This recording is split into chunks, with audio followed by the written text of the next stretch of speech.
Am I enough? Am I worthy? Am I doing the right thing? Am I doing the wrong thing? We start panicking. I don't want you to look at this version of your life which looks very different from what you had dreamt of when you were younger and be unhappy with it. I don't know why my life looks different, but I want to actually learn to appreciate it.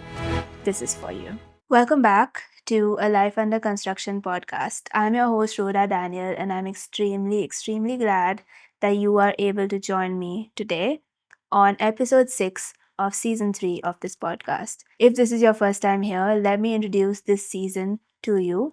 This season, we are talking all about getting sculpted so that we become the person that we were always meant to be.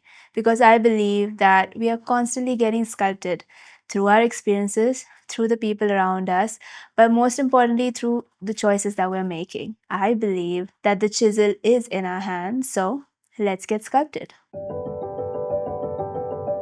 I just turned 34 a couple of weeks ago. I had the best time with my friends and family, but it was also a time of reflection. It was also a time of assessing what my life looks like, whether I'm happy with it, where my life is going.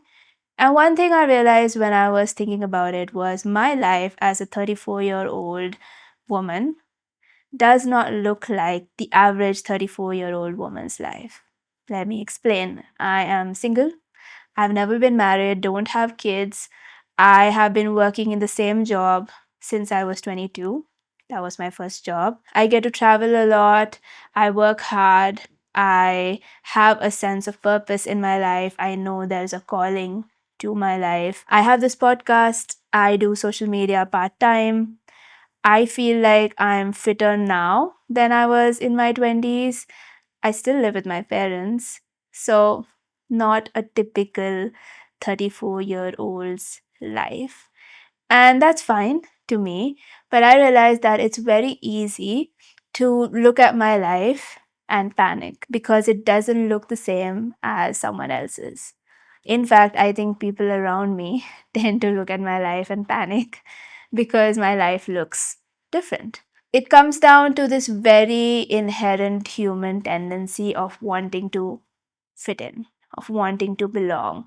We see something that looks similar to our life and we connect with it. But the minute something looks different, the minute someone behaves differently, or looks different, or dresses differently, our antennas go up and we find ourselves unable to compute for a little while because we're so used to things being done a certain way that anything different just scares us a little bit. And that's completely fine because we find comfort in similarities, we find comfort in common things. But just because we as humans have a tendency to want things done a certain way because we are comfortable with it doesn't mean it's the right way to look at life. I think we've gotten so used to looking at life through the lens of how our society does things, or how our community does things, or how our friends do things. And also, maybe nowadays, looking at life through the lens of social media, how people on social media are living their lives, that we have not realized or given space to anything different. Anything different looks abnormal, looks jarring, and it causes a sense of discomfort in us. And that's not only for our own lives, it definitely applies to our own lives because when we know our lives don't look the same as others, we start worrying. Am I enough? Am I worthy? Am I doing the right thing? Am I doing the wrong thing? We start panicking. And definitely, this shows up when we look at other people's lives because we become very judgmental when we see someone living life a different way. Again, it's not because we are judgmental people, but we just see difference as abnormality.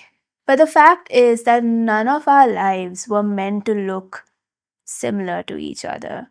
Just like a fingerprint or DNA, We were meant to be different. We were created with such a unique touch that if we have forgotten that, that's a problem. Just imagine like going to a museum or an art gallery and seeing paintings that look exactly the same. Maybe there are minute differences of color or size, but otherwise the style looks the same, the patterns look the same. That would be really boring. But somehow, with our lives, we find that comfort only in similarity. We find that solace in similarity. If everyone around us is living a similar life, we feel comforted. We feel comfortable. We feel as if we are doing the right thing. And the minute somebody or even ourselves, even our own selves, does something that looks different, we wonder whether that's the right thing to do. I have personally always prided myself on being unique.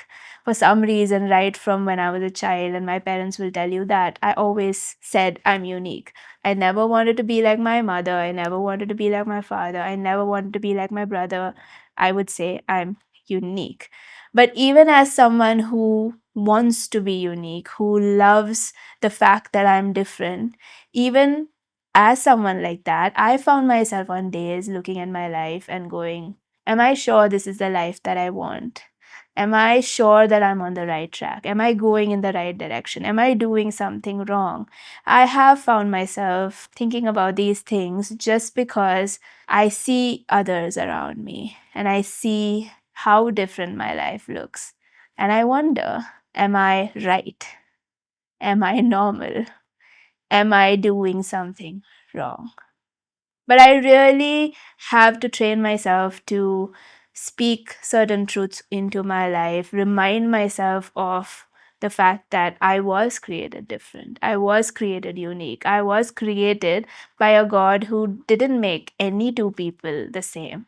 Those truths really make my life easier in a certain way, but it's a constant saying that to myself because I often find myself in a place where I'm so different from some people that I'm like, I really need to make sure that I am sure of my choices.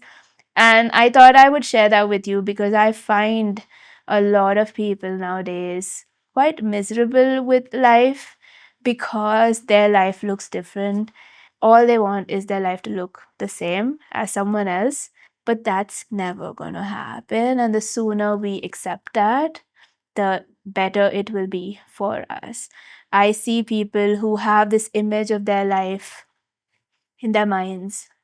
And when that doesn't come true, when that doesn't happen, when their life looks a little bit different, they're unhappy. They're not content. And I get that. But I don't want you to be that person. I don't want you to look at your life, which looks a little bit different or a lot different from someone else's. I don't want you to look at this version of your life, which looks very different from what you had dreamt of when you were younger, and be unhappy with it. I want you to realize that your life is so unique to you. And the sooner you realize that, you will be able to enjoy it for what it is.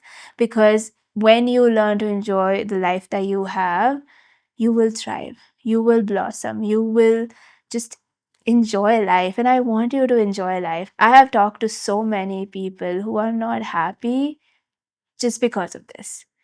And I understand that life is never going to be ideal, that circumstances are always going to sometimes put us in places where we will be grieving, we will be heartbroken, we will be struggling. But just because life looks different than others doesn't mean we need to grieve, doesn't mean we need to be heartbroken, doesn't mean that we need to suffer through life waiting for our life to look the same. So, these are some of the truths that I have told myself over the last decade or more. And I want to share it with you today, hoping that it will help you if you are someone in that place where you are looking at your life and saying, I don't know why my life looks different, but I want to actually learn to appreciate it. This is for you. The first truth to accept and to tell yourself is that your life is never going to look the same as someone else's. Never. And if it does, that's not always a good thing. Coming back to what I said earlier, when we compare our lives to others, there is a lot of bitterness, there is a lot of resentment, there is a lot of grief that breeds, and the root cause of it is comparison. When you are comparing your life, when you're looking at someone else's life and saying, I want that. Now, this might happen consciously where we are looking at someone's life on social media and we're seeing the joy that they seem to be having with what circumstances they're in, and we say, I want that. I wish I could be as joyful as that person. Maybe if I have what they have, maybe if I have the marriage that they have, maybe if I have a child that I've been longing for, maybe if I was living in that place they're living in, I would be happy too. So that's a conscious comparison that we are doing on a daily basis. But there is also the subconscious comparison that happens where, for some reason, we feel that we would only be happy if we had this. It may not be a direct comparison with anyone, but we feel that once I get this, I will be happy. Once I get this, I will be content. But the fact is that our lives are never going to look the same as someone else's. The minute we start comparing, we are going to be bitter. We are going to resent other people. We are going to be unhappy with the life that we have. So, anytime I find myself comparing myself with another person, comparing my life, my timeline, my goals, my career with anybody else, I tell myself my life is not going to ever look like theirs, and their life is never going to look like mine. It helps in acceptance. So that's the first truth, that you tell yourself that it's not going to look the same. People around us may try to tell us that why isn't your life like your elder sibling, or why isn't your life like that cousin. People compare us in so many aspects, right from academics to pay packages to the kind of spouse that we choose. For everything, people are comparing, and sometimes because of that, we start comparing. But the minute you tell yourself that my life is never going to look the same as that person's life, you free yourself to live the life that you were actually created to live. God has been very intentional with your life. He doesn't want you to have the exact same life as someone else. Take it from me. The second truth that I have told myself is that our lives are never going to look like what we imagined them to be. All of us are human. We all have dreams and desires for the kind of life we want to live. But the fact is that there are very few things in our life that we have control over. I've shared this story before. I don't know if it's on a podcast or in a video, but I'll share it again. When I was, I think, 20 or 21, I wrote a letter to my future self to be opened in 10 years. And in that letter, I listed down all the things I imagined my life would be in 10 years' time. I opened the letter in 10 years' time. I was 30 or 31 at the time. And the surprising thing was, the interesting thing was, none of those things, the list of things that I had imagined my life to be like in 10 years, came true. None of them. Zero. It didn't mean that I hadn't worked hard in those 10 years. It didn't mean that I had not done the right things. But it meant that there were so many things outside of my control that I couldn't have imagined the life that I was living at 31. I was quite happy with the life that I had at 31. I was content. I was satisfied. I was feeling like I was progressing in life. But it wasn't what I wrote down at 21. I couldn't have imagined it. The only thing I believe that we can plan for, or we can work towards, and we can imagine, or should imagine even, is the kind of person we want to be. And for that, I think, yes, plan, write it down. What are the qualities you want to have, and work on those qualities. That's a good way of looking at life. But the minute we say, I want my life to look this way in 10 years, like 5-year plans, 10-year plans, 15-year plans, 20-year plans, are not going to work if they are very specific to what you're going to achieve, where you're going to live, because we make these plans with the limited knowledge that we have of ourselves in this moment of time. Right now, if I have to plan what my life is going to look like at 40, I'm going to look at where I am right now. I'm in the city of Coimbatore. I'm working for Vite. I am doing this podcast. I'm doing social media. With this knowledge, there is a very limited vision for my life that I can have. But you never know. I don't know what 40 is going to look like. I definitely know what kind of person I want to be at 40. I definitely know that there is still a lot I need to learn. There are certain things I need to give up. There are certain qualities I need to incorporate. I know that. But I have no idea what 40 is going to look like. And if I hold on to that imagination, when I turn 40, I'm going to be disappointed, honestly. I'm going to be very disappointed. I'm going to be very discontent. I'm going to be dissatisfied and I'm going to be miserable. So I need to tell myself constantly that my life is never going to look like what I imagined it to be. And I've seen that so many times in my life. And I learned this quite early on just because right from the school I went to, or the college I wanted to get into, the degree I wanted to do, the career that I eventually started in, I realized that nothing that I had planned happened the way I wanted it. Nothing. And so I was like, let's not plan things because they're not going to work out the way I want them to work out. But when I look at my life right now, it's worked out perfectly. It's worked out better than how I could have imagined it. If I had held on to my 20-year-old self's imagination, I would look at my life right now and be disappointed. I didn't want to live in Coimbatore. I didn't want to live in any part of South India for that matter. But I'm happy because I get to do the things that I had never imagined I could do. I never imagined I would have a podcast. I never imagined that I would be working in an organization where I'm actually excited to get up every day and go to work, knowing that I'm going to learn something new. I'm going to help someone. I'm going to be challenged. I never knew that. I never knew I would be pursuing law, even though at 18, that was one of the things I wanted to do, but I chose journalism instead. I chose mass media instead. You never know. So let go of that life or those very specific goals that you have imagined for yourself and accept the fact that your life is never going to look like what you imagine it to be. It sounds a little morbid, it sounds a little like you're giving up, but you're not giving up. You're actually opening yourself up to bigger possibilities. You're letting go of something that could hinder you and opening yourself up to something greater.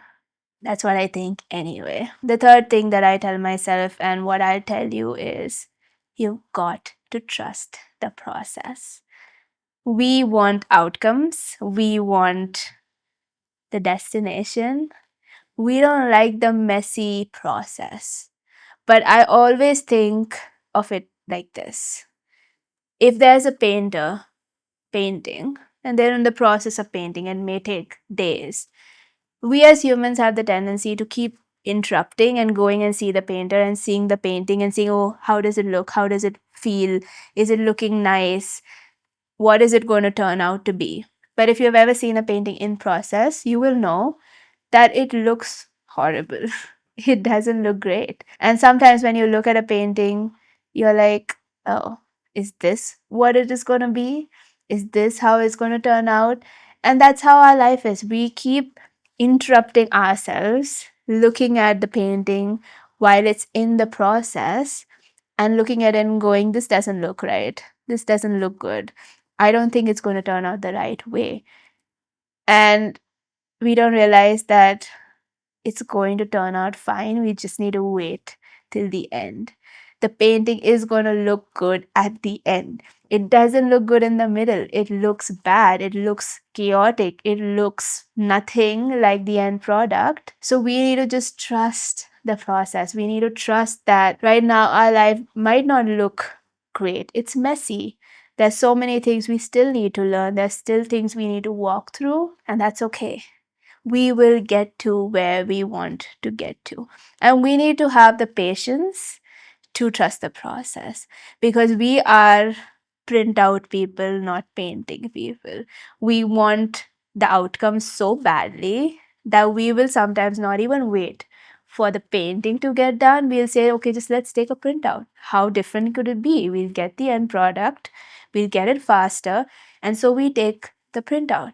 But if you've seen a painting versus a printout of the same painting, maybe you will know which is better. It's the painting. It's always the painting, because the time taken, the process has created a depth and a richness in that painting that can never be replicated by a printout. But we want the printout, we want the end product, and we want it now. But I think we need to learn to wait for the painting to happen. We need to learn to wait for the process, because in that process, we are formed, we are chiseled, we are created into this beautiful artwork. But if we try to skip the process, we end up being very 2D instead of 3D. And that's not somewhere we want to be or something we want to be. We want to be a fully created human being. We want to be the best version of ourselves. And that takes time.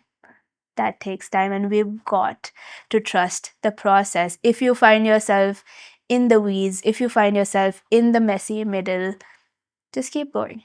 Just keep going. You will get to where you need to get to at the time you need to get there. Period. You just need to keep walking.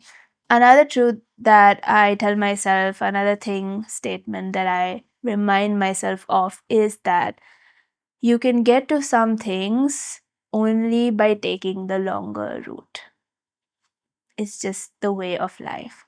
Some things happen only by us taking the longer route. It's not going to work if we try to take the shortcut, because the end is too important, and therefore we should have gone through the entire process to get there. There are certain things that we will need to walk through, which other people seem to be taking shortcuts to. And we look at our lives and say, it isn't fair that that person gets to do it faster and I have to go all this way.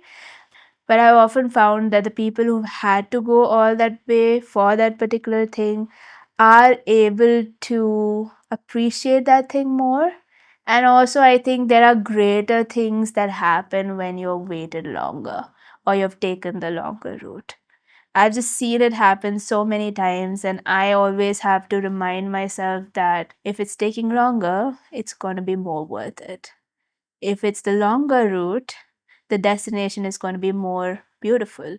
And you see that in nature as well. Like, the easier places to get to are not always the best. But if you have to hike somewhere or find a random small path and walk for like 2 hours to get to a particular beach, that beach is going to be beautiful. You know it. But the process is longer. So, again, we just have to accept the fact that certain things take longer. We have to go the longer way. If we try to bypass it, we're not going to get to the place that we need to get to. There are many people who have, out of fear, out of panic, bypassed certain journeys that they were supposed to take, but they just didn't have the patience. And I have seen how that has impacted their future. I have seen how those choices have impacted their lives, not in a good way. So let's just be very patient, people. Let's just walk the longer way and keep telling ourselves, if it's longer, it's going to be worth it. If it's longer, it's going to be better. It's going to be greater. That's all we can do in the meantime. Another thing that we can do is build where our feet are planted. Yes, we are all on a journey. Yes, we are wanting to get to that next stage, to that next thing. But when we realize that, okay, it might take some time, for some reason things are not moving at the pace we wanted to move, I think we need to look at where our feet are planted. There is a reason why your feet are planted here. So look around, look beneath you, assess what can I do here. There will be a time where you get to that next stage and you can build over there. But right now you're here. Okay. Right now you're in the job that you're in. Right now you might be single or married and waiting on a child. Right now you might be in a career that is not your long term career. But that's where you are right now. That's where God has placed you right now. That's where your feet are touching right now and your hands are touching right now. Do your best over there, build over there. Don't wait for the next thing. Don't wait that I will do this when I'm in my next stage of life. You don't know when that's going to happen. And again, that's where discontentment comes up. When you are waiting for the next stage and not actually building now. So do your best with what you have right now. If you are single, focus on building a community around you. If you're single, do the things that you know you maybe cannot do when you're married with a child. If you are in a city that you don't actually want to be in long term, in the moment, make the most of that city, serve somewhere, volunteer somewhere, make friends, experience life, build your life wherever your feet are touching. And I promise you, that does not mean that when the time is right, you will not be able to shift into another season. I think we fear that if I steward this season well, I'm stuck in this season. If I build here, I won't be able to take that next step. And that's not true. If you build here, there are lessons you can learn, there is growth that can happen. You can become a version of that person beforehand so that when the time is right and when you need to slide into that next season, you are ready. So build where your feet are planted. The next truth is have the courage to forge a different path. I think sometimes we know that our path is meant to be different, but it's scary, it's intimidating. We don't have anyone else going through the same thing, and that scares us. Scares us. But we need to have the courage to forge a new path. For anything, there was the first time someone did it. And that first person had to have the courage. Then others followed. You may be the first one in your family who is pursuing a professional degree. You may be the first one in your family who feels led to travel abroad. You may be the first one in your family who quits their job to become an entrepreneur. You may be the first one. Have the courage to forge that different path. Don't lessen yourself. Don't hinder yourself. Don't make yourself smaller just because people around you expect you to be a certain way. If you feel that this is the path that you need to be on, if you strongly feel that, go walk it. It may be more difficult. My father is a CA, and if I wanted to be a CA, it would have been easier for me because someone else has done it before. But to choose a different path is going to be harder. It's going to be harder for you, it's going to be harder for the people around you to accept. The path itself is going to be harder because you don't know what to expect, but have the courage to forge that new path because maybe someone is looking up to you and saying, oh, I see that she did that. I can do that too. Maybe you'll become an inspiration to the next generation. So don't limit yourself just because it's something new, just because it's scary, just because it looks different from other people's lives. Take that path, go ahead, do what you feel led to do, and magic will happen. When we are different, our choices are going to be different. The way we carry ourselves is going to be different. The way we spend our time is going to be different. And I think we need to become okay with that. We need to be okay with telling our friends that, no, this is how I want to spend my weekend because this is the path that I want to go on. We need to be okay with negativity from people around us. We need to be okay with naysayers. We need to be okay with comments. People are going to talk behind your back. People are going to talk to your face. People are going to talk to your family members, maybe instead of you. That's fine. I think we need to grow thicker skins and just let any comments wash off our back, as they say. I'm not saying that don't listen to wisdom. I'm not saying do whatever you want to do at any cost. Be wise, listen to wise counsel, discuss it with the people who you trust, but you don't need to listen to everyone. You need to listen to the people who you trust the most, and you need to listen to your heart. You need to listen to the leading of God, and you need to do the thing that God created you to do without worrying about what other people are going to say. Just do it. Just forge that path. Be courageous. Do not be afraid. And you will see how your life is going to turn out because of those choices that you are making. When we listen to the stories of successful people, people who have done great things, it's very easy to romanticize their success, but we often forget the path that they had to take to get there. When we hear of their path, we're like, oh, that makes sense that they had to go through all this hardship to get there. But when we are faced with that, we just want to skip the current season we are in. But I always believe that life is lived in seasons. There is a season for everything. There is a season to laugh. There is a season to mourn. There is a season to celebrate. There is a season to weep. There is a season to build. There is a season to sow. And life is lived in seasons. And the best thing one can do is to not romanticize the next season. I learned this quite early on in my life, where even in school, I know a lot of people used to say, oh, once we grow up, I'm going to do this. And I'm so excited to turn 18 and I'm going to be an adult and I'm going to do all these things.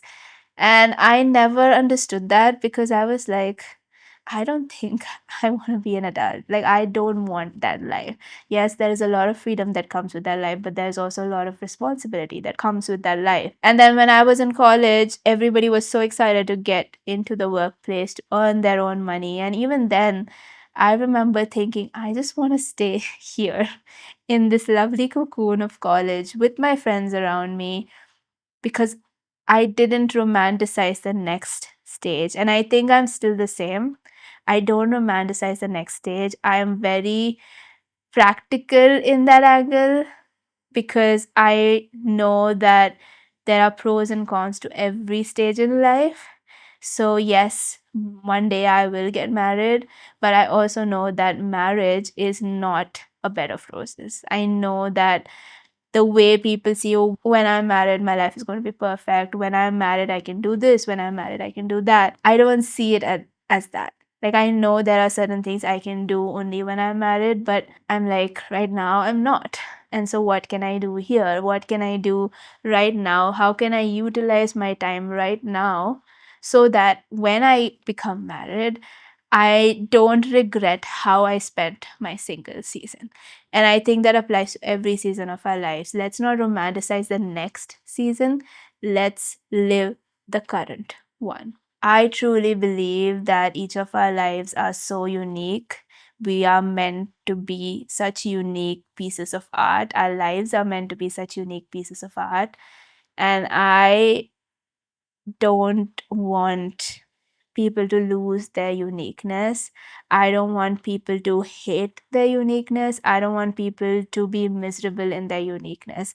And I think that is why I really wanted to speak from my heart this time and share from my life and say that we're all in this together. None of you are alone. We're all figuring life out. We're all walking through weeds and storms and oceans and tornadoes sometimes, and we are trying to get to the other side. We are going through suffering, we are going through grief, we are going through situations that are not fair. All of us are, in one way or the other. If you actually sit with anybody, you will realize that they're going through things that you never actually even imagined. All of us are going through things, and I think that should comfort us to know that we're not alone. Everyone's trying to figure it out, but I think the thing we need to remember is how everyone is going to figure it out is going to be different. How my life is going to be different. How your life is going to be different. How I learn my lessons is going to be different. How you learn your lessons is going to be different. Our timelines are going to be different. Our careers are going to be different. Our talents are different. How we express our talents is going to be different. Everyone is so unique, and I think we need to embrace that, firstly for ourselves and then for others as well. I think that is the beauty of life, is that we are so different, so unique, and the more we lean into that rather than resist that, the better our life is going to be, the more beautiful our life is going to be, the richer our life is going to be. And I really want that richness for you. I do not want anyone to be miserable just because your life looks different. When I see my life and when I live my life, and when people ask me about my life, many a times they ask me, how are you so happy? Because to them, it doesn't make sense. To them, it's like, how can you be happy with this current life that you have? There are definitely parts of my life that people appreciate and know that I've got it good. But there are parts of my life that they look at and they're like, why is she so happy with that situation? Like, she shouldn't be happy. And I always tell them I'm happy because I'm content with what I have. I'm living my best life for right now. I'm not craving another season so badly. Yes, there are days when I do wonder what's next. I do wonder, when can I experience this or when can I experience that? But if I sit in that wondering, if I sit in that mourning, if I sit in that grief, I will not be able to live my life right now. I always tell myself, if I had certain things, or if my life looked a certain way, I wouldn't be doing the things that I'm doing right now. So let's just enjoy this. Let's just make the most of this. Let's just accept this and trust the process. And I hope that through this episode, you were able to glean something, you were able to get some encouragement, some guidance, and some hope that you are not alone. You will get to where you need to get to at the time you need to get there. God is looking out for you. I truly believe that. I don't think we are living life on our own. I don't think that we are living life in a silo. I believe that God cares. We have a good God. He is caring about us, and He will get us to where we need to get to in His timing. So that is my hope, and I wanted to share that with you. Thank you so much for tuning in. Thank you so much for listening. Thank you so much for watching. If you are not yet subscribed to this podcast on Spotify, you can follow on Spotify, or you can subscribe on YouTube if you prefer the video version. If you want to talk to me, DM me on Instagram at a life under construction, or send me an email to write to us at alifeunderconstruction.com. And I will see you again next month with another topic that will help you get sculpted and help you live the life that you're always meant to live. Thank you once again for watching.